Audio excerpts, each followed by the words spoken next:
حکیم الامہ مولانا اشرف علی تھانوی رحمہ اللہ تعالیٰ نے بہشتی زیور میں لکھا ہے، عورتوں کو نصیحت کی ہے کہ میاں صاحب کو جب غصہ آئے اور وہ اول فول بک رہے ہوں، تھوڑی دیر کے لیے برداشت کر لو،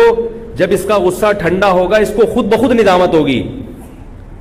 آج کل یہ چیزیں اسکولوں میں بھی نہیں بتائی جاتی، یونیورسٹی میں بھی نہیں بتائی جاتی، یہ تو مذہب نے بتائی ہے نا، یہ چیزیں بزرگ لوگ کہہ کر گئے ہیں تو کوئی تو وجہ ہوگی۔ ہوتا کیا ہے کہ مرد کو جب غصہ آیا ہوا ہے، اس نے کچھ سنائی تو بیگم صاحبہ بھی آگے سے اینٹ کا جواب پتھر سے، تو پھر اس کو مردانگی کے خلاف سمجھتا ہے اور معاملہ کیا ہو جاتا ہے، وہ بگڑ جاتا ہے۔ تو عورت تھوڑی دیر کے لیے، مردوں کی طبیعت میں اللہ نے غصہ رکھا ہے، اس کی پھر ایک میرا بیان ہو چکا ہے کیوں رکھا ہے، یہ پہروٹی ہوتے ہیں تھوڑے سے، مرد جو ہے نا وہ تھوڑا سا بد اخلاق ہوتا ہے، یہ اللہ نے بنایا ہے اس کو۔ شیر ہے نا جنگل کا، بھائی جنگل کا شیر دھاڑ دھوڑ تو کرتا رہے گا نا، وہ تبھی تو شیر ہے۔ تو مرد کی فطرت میں بھی اللہ نے چونکہ سربراہ بنایا ہے، اور جو بھی سربراہ ہوگا، جو حاکم ہوگا، اس کی طبیعت میں خود بخود سختی ہوگی، کیونکہ سختی کے بغیر آپ حکومت کر نہیں سکتے۔ دیکھو فوج کے پاس کنٹرول ہوتا ہے نا، تو فوجی جتنا بڑا آفیسر ہوگا نا فوج کا، اتنا غصے کا تیز ہوگا، یہ تو ہم نے دیکھا ہے۔ میں نے کچھ وقت پاکستان نیوی کے ایک ادارے میں گزارا ہے، تو جیسے ہی کوئی بڑا آفیسر آتا تھا نا سروے کرنے کے لیے، تو سب کانپنا شروع کر دیتے تھے، سر پتہ نہیں کیا کریں گے۔ وہ آنے کے بعد پتہ ہے کیا کرتے تھے، کوئی بھی آ رہا ہے لیفٹنٹ کمانڈر سے اوپر کے جو بھی لوگ تھے نا، وہ بہت ہی عجیب ہوتے تھے۔ وہ کیا کرتا تھا، آ کے انہوں نے جو کمیشن آفیسر تھے جو اپر لیول کے، وہ جب آ کے ہوٹل پہ چیک کرتے نا کہ کب ٹوٹا ہوا ہے، تو وہ یہ نہیں کرتے آرمی کے آفیسر کہ اس کو جوڑ لینا، وہ اس کو اپنی توہین سمجھتے ہیں کہ ٹوٹا ہوا کب آرمی کے ہوٹل میں کیوں ہے، وہ اٹھا کے دیوار پہ مارے گا، توڑ دے گا اس کو۔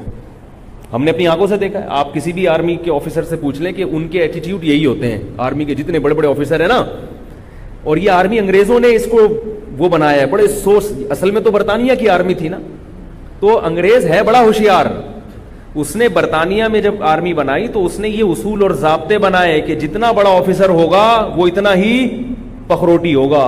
کیونکہ جتنا غصے کا تیز ہوگا، ماتحت پہ کنٹرول اتنا ہی اس کا زیادہ ہوگا، لوگ ڈریں گے، کیونکہ جنگ میں روب کی ضرورت ہے۔ ورنہ اب کیا ہے کہ جیسے ہی کوئی بڑا آفیسر سروے کے لیے آئے گا، سارے ہوٹل والے کانپنا شروع، یار یہ ٹوٹے ووٹے کب چھپا دو، نئے نئے کب خرید کے نا اچھا اس کو، کیونکہ روب ہے تو کام ہو رہا ہے نا۔ یہی اصول شریعت میں بھی ہے کہ بھئی امیر کی سننی ہے، اس میں نو کا آپشن نہیں ہے آپ کے پاس۔ تو ٹھیک ہے گھر میدان جنگ نہیں ہوتا، لیکن میدان جنگ بھی بن جاتا ہے وہ۔ تو اس لیے اللہ نے مرد کو چونکہ گھر کا سربراہ بنایا ہے تو اس کی فطرت میں غصہ ڈال دیا ہے، تھوڑا سا بد اخلاق بنا دیا اس کو، تھوڑا سا اڑی اڑی کرے گا، وہ کرنی نہیں چاہیے، نبی صلی اللہ علیہ وسلم کی سیرت اختیار کرنی چاہیے۔ لیکن میں یہ خواتین کو یہ بات سمجھا رہا ہوں کہ یہ میاؤں کی جو تھوڑی بہت بد اخلاقی ہوتی ہے نا، اس کو اس کی فطرت کا حصہ سمجھو، فطرت کا حصہ سمجھو۔ بھائی اللہ نے اس کو شیر بنایا ہے تو کبھی نہ کبھی شیر کی طرح یہ گرجے گا، تو آپ کی ذمہ داری ہے اپنا گھر بسانے کے لیے اور شوہر کے احسانات کو سامنے رکھ کر کے، اس کے احسانات بہت زیادہ ہیں، کتنے زیادہ احسانات ہیں، وہ تو شمار نہیں کر سکتی عورت ان احسانات کو۔ تو ان احسانات کی روشنی میں مجھے چاہیے کہ میں تھوڑی دیر کیا کر جاؤں، چپ کر جاؤں۔ جب غصہ ٹھنڈا ہوتا ہے نا تو انسان کی بالکل عجیب کیفیت ہو جاتی ہے، غصے کے وقت تو پاگل ہوتا ہے، اور غصہ جب ٹھنڈا ہوتا ہے تو بالکل الگ کیفیت۔ تو اب عورت کی ذمہ داری ہے کہ شوہر کے غصے کو کیا کرے، ٹھنڈا کرے۔ غصہ ٹھنڈا ہو گیا پھر یہ خود اس کو ندامت ہوگی۔ بزرگوں نے لکھا ہے، میری کیا اوقات ہے بھائی جو میں نصیحت کروں، ایسی باتیں کروں۔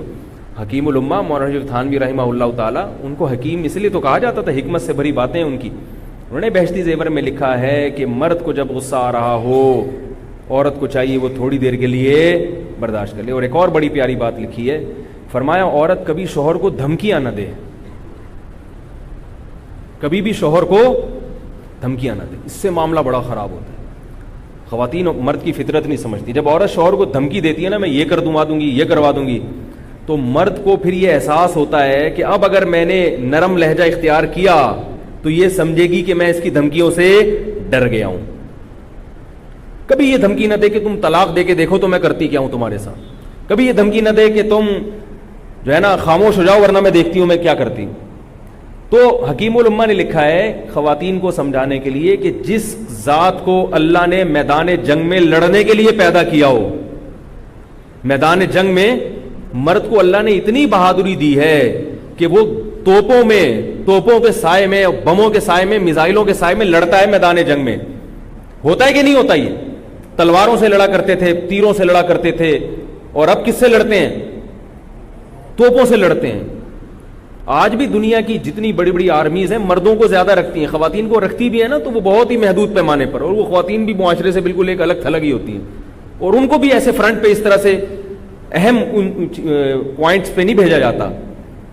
فرمائیں کہ جس کو اللہ نے میدان جنگ میں توپوں کے مقابلے میں لڑنے کے لیے پیدا کیا ہو، وہ ڈرے گا تمہاری دھمکیوں سے؟ اس کو اگر ان کی دھمکیاں صحیح بھی لگیں گی نا تو وہ اس وقت اس کو کیا آئے گا کہ یار یہ میری عورت ہو کر، میری بیوی ہو کر، ایک عورت ذات ہو کر مجھے کیا کر رہی ہے دھمکیاں. وہ صحیح دھمکیاں بھی ہوں گی تو وہ ایسے موقع پر اس میں ایک غیرت جاگ جائے گی، اور وہ کچھ کر لے گا جس پر بعد میں خود اس کو ندامت ہوگی کہ یہ میں نے غلط کیا ہے.